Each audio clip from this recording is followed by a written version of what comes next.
जय माँ दुर्गा। देवताओं के तेज से देवी का प्रादुर्भाव और महिषासुर की सेना का वध। द्वितीय अध्याय। ओम मध्यम चरित्र के विष्णु ऋषि महालक्ष्मी देवता उष्णिक छंद शाकंभरी शक्ति दुर्गा बीज वायु तत्व और यजुर्वेद स्वरूप है। श्री महालक्ष्मी की प्रसन्नता के लिए मध्यम चरित्र के पाठ में इसका विनियोग है। मैं कमल के आसन पर बैठी हुई प्रसन्न मुख वाली महिषासुर मर्दनी भगवती महालक्ष्मी का भजन करती हूँ, जो अपने हाथों में अक्षमाला फरसा गदा बाण वज्र पद्म धनुष कुंडिका दंड शक्ति खड़ग ढाल शंख घंटा मधुपात्र शूल पास और चक्र धारण करती है। ऋषि कहते हैं, पूर्व काल में देवताओं और असुरों में पूरे 100 वर्षों तक घोर संग्राम हुआ था। उसमें असुरों का स्वामी महिषासुर था और देवताओं के नायक इंद्र थे। उस युद्ध में देवताओं की सेना महाबली असुरों से परास्त हो गई। संपूर्ण देवताओं को जीतकर महिषासुर इंद्र बन बैठा। तब पराजित देवता प्रजापति ब्रह्मा जी को आगे करके उस स्थान पर गए जहां भगवान शंकर और विष्णु भगवान विराजमान थे। देवताओं ने महिषासुर के पराक्रम तथा अपनी पराजय का यथावत वृतांत उन दोनों देवेश्वरों से विस्तार पूर्वक कह सुनाया। वे बोले, भगवान महिषासुर सूर्य इंद्र अग्नि वायु चंद्रमा यम वरुण तथा अन्य देवताओं के भी अधिकार छीनकर स्वयं ही सबका अधिष्ठाता बन बैठा है। उस दुरात्मा महिष ने समस्त देवताओं को स्वर्ग से निकाल दिया है। अब वे मनुष्यों की भांति पृथ्वी पर विचरते हैं। दैत्यों की यह सारी करतूत हमने आप लोगों से कह सुनाई। अब हम आपकी शरण में आए हैं। उसके वध का कोई उपाय सोचिए। इस प्रकार देवताओं के वचन सुनकर भगवान विष्णु और शिव ने दैत्यों पर बड़ा क्रोध किया। उनकी भवें तन गई और मुंह टेढ़ा हो गया। तब अत्यंत कोप में भरे हुए चक्रपाणी श्री विष्णु के मुख से एक महान तेज प्रकट हुआ।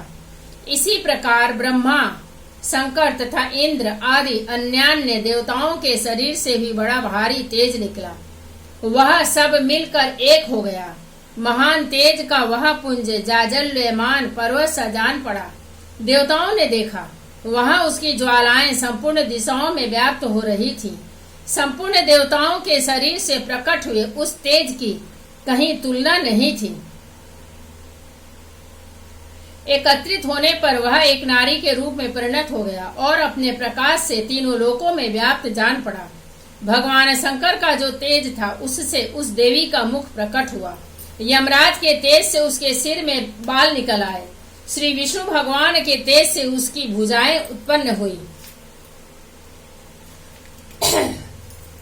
चंद्रमा के तेज से दोनों स्तनों का और इंद्र के तेज से मध्य भाग कटि प्रदेश का प्रादुर्भाव हुआ। वरुण के तेज से जंघा और पिंडली तथा पृथ्वी के तेज से नितंब भाग प्रकट हुआ। ब्रह्मा के तेज से दोनों चरण और सूर्य के तेज से उसकी अंगुलियां हुई। वसुओं के तेज से हाथों की अंगुलियां और कुबेर के तेज से नासिका प्रकट हुई। उस देवी के दांत प्रजापति के तेज से और तीनों नेत्र अग्नि के तेज से प्रकट हुए थे। उसकी भवें संध्या के और कान वायु के तेज से उत्पन्न हुए थे। इसी प्रकार अन्यान्य देवताओं के तेज से भी वह कल्याणमय देवी का आविर्भाव हुआ। तदंतर समस्त देवताओं के तेज पुंज से प्रकट हुई। देवी को देखकर महिषासुर के सताए हुए देवता बहुत प्रसन्न हुए। पिनाकधारी भगवान शंकर ने अपने शूल से एक शूल निकालकर उन्हें दिया। फिर भगवान विष्णु ने भी अपने चक्र से चक्र उत्पन्न करके भगवती को अर्पण किया। वरुण ने भी शंख भेंट किया। अग्नि ने उन्हें शक्ति दी और वायु ने धनुष तथा बाण से भरे हुए 2 तरकस प्रदान किए। सहस्त्र नेत्रों वाले देवराज इंद्र ने अपने वज्र से वज्र उत्पन्न करके दिया और ऐरावत हाथी से उतारकर एक घंटा भी प्रदान किया। यमराज ने काल दंड से दंड, वरुण ने पास, प्रजापति ने स्फटिकाक्ष की माला तथा ब्रह्मा जी ने कमंडलू भेंट किया। सूर्य ने देवी के समस्त रोमकूपों में अपनी किरणों का तेज भर दिया। काल ने उन्हें चमकती हुई ढाल और तलवार दी। क्षीर समुद्र ने उज्ज्वल हार तथा कभी जीर्ण न होने वाले 2 दिव्य वस्त्र भेंट किए। साथ ही उन्होंने दिव्य चूड़ामणि, 2 कुंडल, कड़े, उज्ज्वल अर्धचंद्र, सब बाहों के लिए केयूर, दोनों चरणों के लिए निर्मल नुपुर, गले की सुंदर हंसली और सब अंगुलियों में पहनने के लिए रत्नों की बनी अंगूठियां भी दी। विश्वकर्मा ने उन्हें अत्यंत निर्मल फरसा भेंट किया, साथ ही अनेक प्रकार के अस्त्र और अवैध कवच दिए। इनके सिवा मस्तक और वक्ष स्थल पर धारण करने के लिए कभी न कुमलाने वाले कमलों की मालाएं दी। जलधि ने उन्हें सुंदर कमल का फूल भेंट किया। हिमालय ने सवारी के लिए सिंह तथा भांति भांति के रत्न समर्पित किए। धनाध्यक्ष कुबेर ने मधु से भरा पान पात्र दिया तथा संपूर्ण नागों के राजा शेष ने, जो इस पृथ्वी को धारण करते हैं, उन्हें बहुमूल्य मणियों से विभूषित नागहार भेंट किया। इसी प्रकार अन्य देवताओं ने भी आभूषण और अस्त्र शस्त्र देकर देवी का सम्मान किया। तत्पश्चात उन्होंने बारंबार अट्टहास पूर्वक उच्च स्वर से गर्जना की। उनके भयंकर नाद से संपूर्ण आकाश गूंज उठा। देवी का वह अत्यंत उच्च स्वर से किया हुआ सिंहनाद कहीं समा न सका। आकाश उसके सामने लघु प्रतीत होने लगा। उससे बड़े जोर की प्रतिध्वनि हुई, जिससे संपूर्ण विश्व में हलचल मच गई और समुद्र कांप उठे। पृथ्वी डोलने लगी और समस्त पर्वत हिलने लगे। उस समय देवताओं ने अत्यंत प्रसन्नता के साथ सिंहवाहिनी भवानी से कहा, देवी तुम्हारी जय हो। साथ ही महर्षियों ने भक्ति भाव से विनम्र होकर उनका स्तवन किया। संपूर्ण त्रिलोकी को क्षोभग्रस्त देख दैत्यगण अपनी समस्त सेना को कवच आदि से सुसज्जित कर हाथों में हथियार ले सहसा उठकर खड़े हो गए।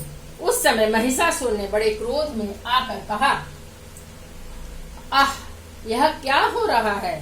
फिर वह संपूर्ण असुरों से घिरकर उस सिंहनाद की ओर लक्ष्य करके दौड़ा और आगे पहुंचकर उसने देवी को देखा, जो अपने प्रभा से तीनों लोकों को प्रकाशित कर रही थी।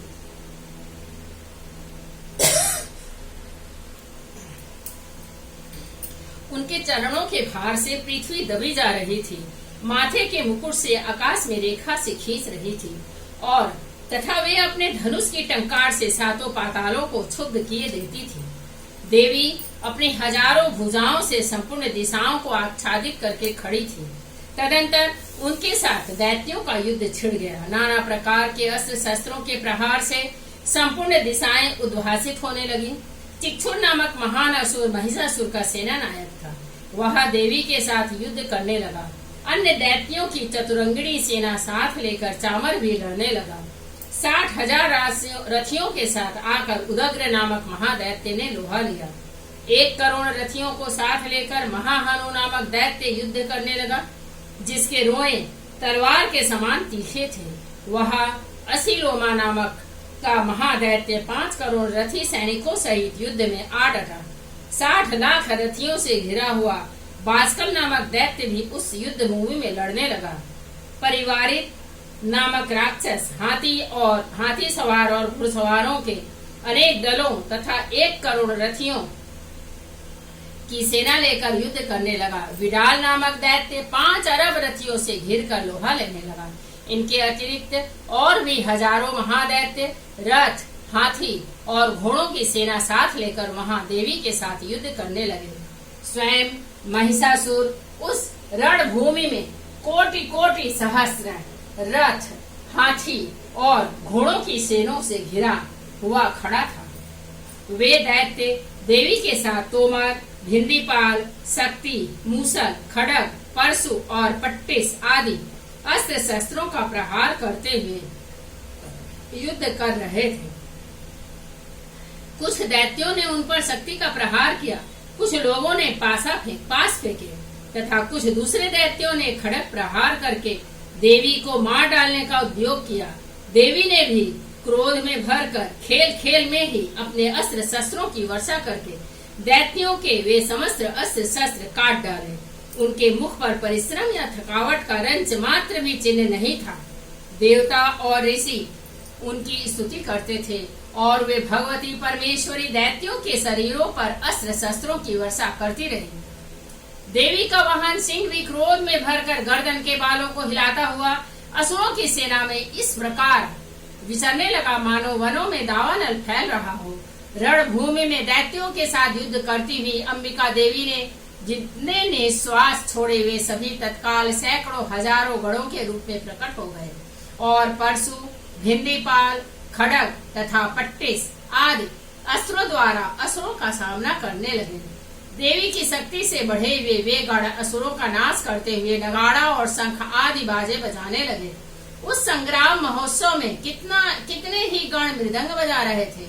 तदंतर देवी ने त्रिशूल से, गदा से, शक्ति की वर्षा से और खड्ग आदि से सैकड़ों महादैत्यों का संहार कर डाला। कितनों को घंटे के भयंकर नाद से मूर्छित करके मार गिराया। बहुतेरे दैत्यों को पास में से बांध कर धरती पर घसीटा। कितने ही दैत्य उनकी तीखी तलवार की मार से दो दो टुकड़े हो गए। कितने ही गदा की चोट से घायल हो धरती पर सो गए। कितने ही मूसल की मार से अत्यंत आहत होकर रक्त वमन करने लगे। कुछ दैत्य सूल से छाती फट जाने के कारण पृथ्वी पर ढेर हो गए। उस रणांगण में बाण समूह की दृष्टि से कितने ही असुरों की कमर टूट गई। बाज की तरह झपटने वाले देव पीड़क दैत्यगण अपने प्राणों से हाथ धोने लगे। कितनी ही की बाहें छिन्न भिन्न हो गईं, कितनों की गर्दनें कट गईं, कितने ही दैत्यों के मस्तक कट कट कर गिरने लगे। कुछ लोगों के शरीर मध्य भाग में ही विदीर्ण हो गए। कितने ही महादैत्य जांघें कट जाने से पृथ्वी पर गिर पड़े। कितनों को ही देवी ने एक बांह, एक पैर और एक नेत्र वाले करके दो टुकड़ों में चीर डाला। कितने ही दैत्य मस्तक कट जाने पर भी गिरकर फिर उठ जाते और केवल धड़ के ही रूप में अच्छे अच्छे हथियार हाथ में ले देवी के साथ युद्ध करने लगते थे। दूसरे कबंध युद्ध के बाजों की लय पर नाचते थे। कितने ही बिना सिर के धड़ हाथों में खड्ग, शक्ति और दृष्टि लिए दौड़ते थे तथा दूसरे दूसरे महादैत्य ठहरो ठहरो यह कहते हुए देवी को युद्ध के लिए ललकारते थे। जहाँ वह घोर संग्राम हुआ था वहाँ की धरती देवी के गिराए हुए रथ, हाथी, घोड़े और असुरों की लाशों से ऐसी पड़ गई थी कि वहाँ चलना फिरना असंभव हो गया था। दैत्यों की सेना में हाथी, घोड़े और असुरों के शरीरों से इतनी अधिक मात्रा में रक्तपात हुआ था कि थोड़ी ही देर में वहाँ खून की बड़ी बड़ी नदियां बहने लगी। जगदम्बा ने असुरों की विशाल सेना को क्षण भर में नष्ट कर दिया। ठीक उसी तरह जैसे तृण और काठ के भारी ढेर को आग कुछ ही क्षणों में भस्म कर देती है। और वह सिंह भी गर्दन के भालों को हिला हिला कर जोर जोर से गर्जना करता हुआ दैत्यों के शरीर से मानो उनके प्राण चुने लेता था। वहाँ देवी के गणों ने भी उन महादैत्यों के साथ युद्ध किया, जिससे आकाश में खड़े हुए देवतागण उन पर बहुत संतुष्ट हुए और फूल बरसाने लगे। इस प्रकार श्री मार्कंडेय पुराण में सावर्णिक मनवंतर की कथा के अंतर्गत देवी महात्म्य में महिषासुर की सेना का वध नामक दूसरा अध्याय पूरा हुआ। जय माँ दुर्गे। नमो नमः। नव दुर्गा। नमो नमः।